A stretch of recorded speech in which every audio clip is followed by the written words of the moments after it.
Good afternoon mga ka-study buddy. Sa video ito, gagawin natin ang object na ito, no? So, isometric drawing tayo. Okay? So, bago tayo magsimula, so, i-checkan ninyo yung sa customization, status bar, yung isometric drafting, ortho mode, 2D object snap. Okay? Para mag-appear dito. Para pag i-turn on, i-turn off natin siya, makikita natin kaagad. Then, unang command natin is i-turn natin yung ating isometric drafting, or ito yung unang way, and yung pangalawa is by typing snap style. Okay? Then, press 1, then enter. So, nagbago na yung cursor nito. Okay? So, kanina, turn off ko to. So, naka-cross siya. So, pag tinurn on mo yung isometric drafting, so, nagbabago. Okay, so, para bago yung ating isoplane left, top, and right, so, press F5. Okay? So, nagbabago siya. F5. Okay? Then, analyze muna natin yung ating drawing or yung ating object. Okay? So, kahit saan naman tayo pwede mag-start dito. Okay, so this time, so gagawa ako ng line with a distance of 60. Okay, so babaguhin ko yung aking isoplane. Okay, then line, so 60. The next is yung kanyang width is 30. Okay, 30, then 60, then close. The next, so meron daw na distance mula dito sa corner up to here na 9 kabilaan. So 9 yung distance. So make sure nyo na naka-on yung object snap tracking on. Okay? So line. So i-hover yan. Yan. So dapat nakikita yung broken line na color green. Then 9. Enter. Then F5. Then ang kanyang height ay 9. Then enter. Skip. Sa kabilang side naman, dito naman sa part na to, line, then hover. Okay, 9, then vertical 9, then i-connect natin to, then line. Okay, next is from this point, so meron daw 18. So yung ating length is 60. So gamit ang calculator. Ayan. Yung distance dito is 18. Okay? So meron tayong total length na 60. So 60 minus 18 equals 42. Minus, so from this point to here is 9. So minus 9 equals 33. So therefore, yung length nito, itong part na to, is 33. Okay? So line. So F5. 33, enter. Then, ang kanyang height naman, itong part na to, so 30 minus 9 is 21. So, line 21, enter. Then, next. So, itong part tayo. Analyze natin to. Okay? So, 30 yung kanyang diameter or yung kanyang width is 30. Okay? So, 30 divide to 15. So, from here, sa midpoint, going here is 15. Then, meron tayong distance na 7. Okay? So, divided by 2. 7 divided by 2 is 3.5. So, minus 3.5 is equal to 11.5. Okay? So, line. So, F5. 11.5. Then, F5. 21. Enter. Then, connect natin yan. Next is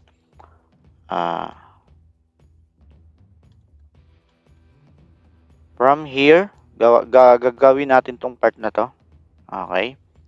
So, ganun ulit. Katulad kanina, may distance tayo dito na 9.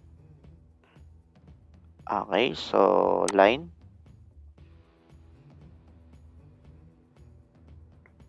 So, 9. Then, up 9. Then, connect natin dyan. Then, next. So, line. 9. Then, F5. 60. Okay. The next is from this point, same nung ginawa natin dito. So, line.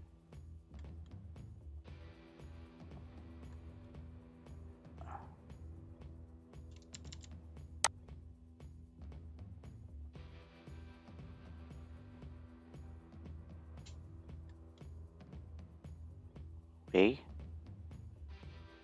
9. Then, connect natin dito. Okay. Then, para makita na natin itong part na to, so, i-trim na natin.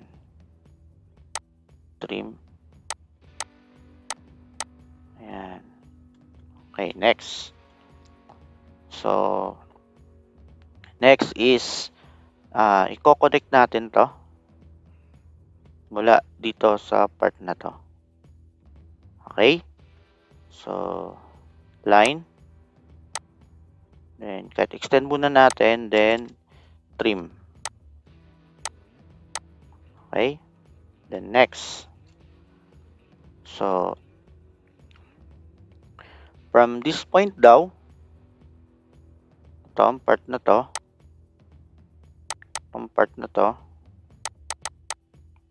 so, 7. So, line. F5.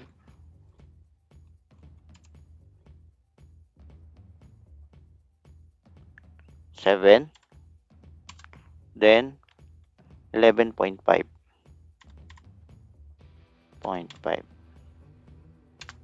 Then, pababa tayo. F5. Okay. Then, yan. Then, i-connect natin yung line, yung point dito, going here. Okay, so line. going here. Okay. Next is 7, yung ating distance. Okay, so line 7, enter. Then, connect natin dito. Then, pwede na natin itong i-trim para luminis. Okay, para hindi nakakagulo. Okay.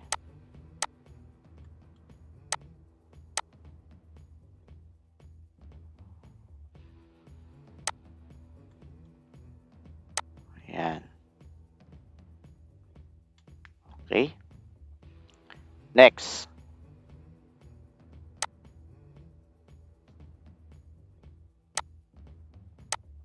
Okay. Next is, meron itong distance na 18 or width na 18. So, line F5. Then, 18. Then, F5 again. Okay. 30. Then, connect. Next. Next is, itong isocircle. Okay. So, sa ellipse. Then, axis end. Click isocircle. Then, specify the center of isocircle. Then, the radius or the diameter is 30. So, therefore, the radius is 15. And, enter. The next is, ito naman, yung inner circle is, the radius is 7.5. So, again, ellipse, axis end, isocircle, specify center of isocircle, then 7.5. Enter. Then, mag-trim na tayo. Trim natin siya. Okay, para hindi magulo. Okay, then next is itong part naman na to. Okay, so i-copy na lang natin ito, pababa. Okay, so copy. Then, enter. F5. Then, 30. Ayan. Then, connectahin natin yan. Line. Make sure nyo na naka-check yung quadrant. Okay. Then, line. Then, ayan. Then, trim again.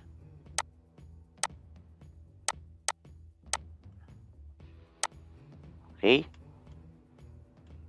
And, ito. Okay. So, after this, so, pwede na tayong maglagay ng dimension. Okay. So, mag-dimension na tayo. So, move ko lang to.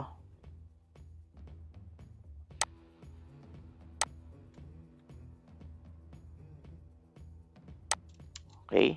So, dimension. So, align for the object or line na naka-align or naka-decline or naka-slant. Okay, so from this point here, yun. So, ito yung maganda kapag naka-on yung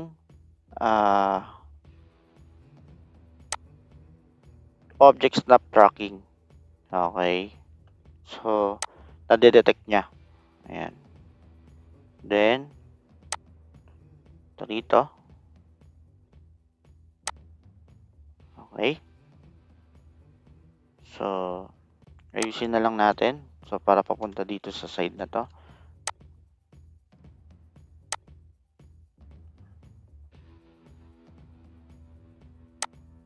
Okay. Then, DCO. Para naman sa side na ito.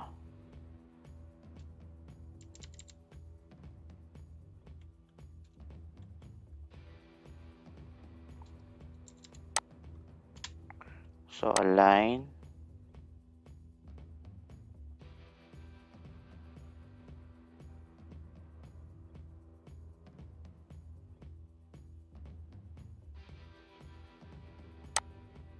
Here. Okay, then DCO.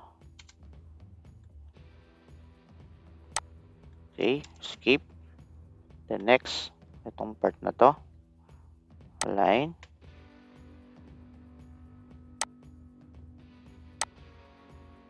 Okay. Then DBA. So, dim baseline. Okay.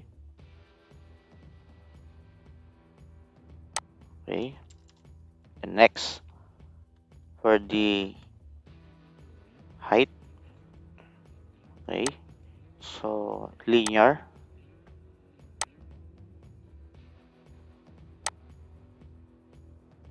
Okay. Then, align.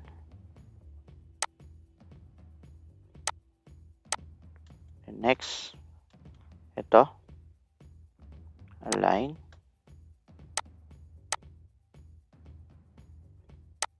And next, itong part na to.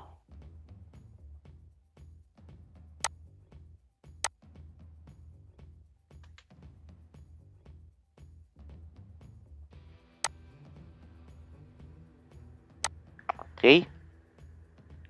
Then, ayusin natin yung dimension. So, dapat naka-oblique ito. So, click the dimensions, may pull down arrow, then select the oblique. So, makes the extension line of the linear dimension become oblique. Okay, click, then select the object. Okay. So, ito, yung mga magkakasama or magka-same ang orientation. Then, ito. Okay. Then, enter. Then, the degree is 150 or 30 degree. Sorry, this is a 30 degree.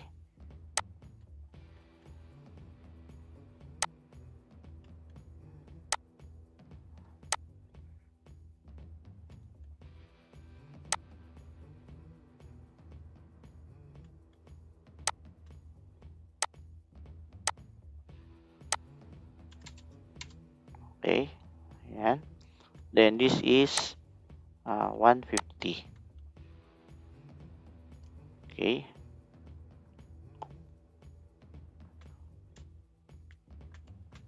Dimension, oblique. So, 150. Okay. So, ito rin is oblique niya ay 30 degree. Okay. Then, ito.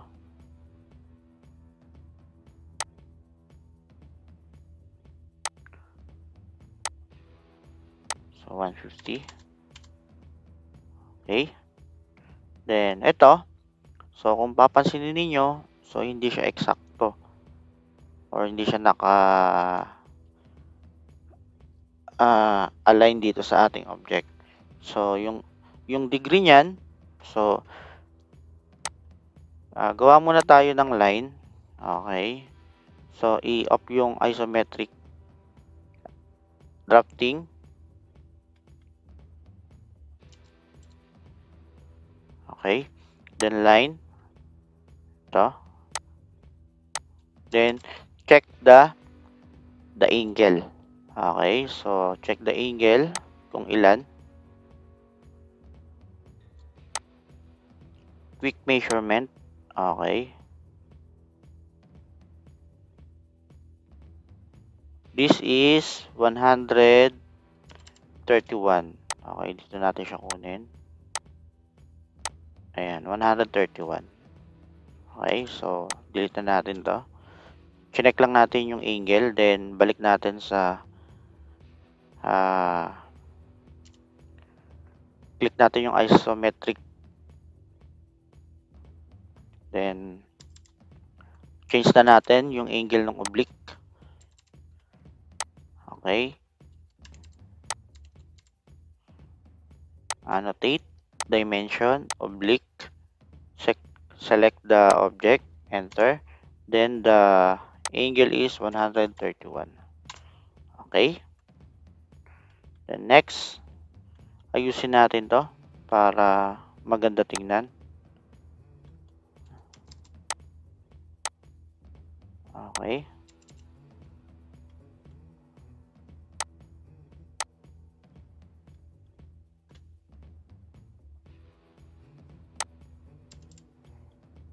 Okay. Then next,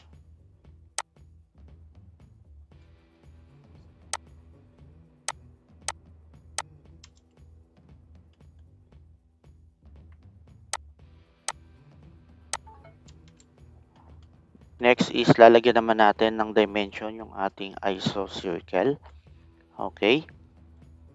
So, click the leader. Then, okay. So, insert symbol. So, diameter 30. Then, okay. So, yung object is, or yung text is maliit. So, adjust na lang natin yan later on. Okay. Then, this iso circle with a radius of 7.5. So, R is equal to 7.5. Then, adjust natin yung properties ng ating multi-leader. Okay. So, the arrow head size, so gawin natin tong 2. Then, text height is also 3. Same neto. Then, the line space distance is, okay, 5. Landing gap, 1. Okay, then, okay. Okay.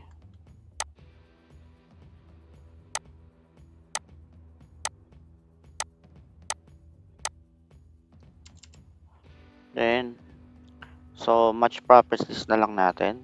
So, match properties. Then, okay. Okay. So,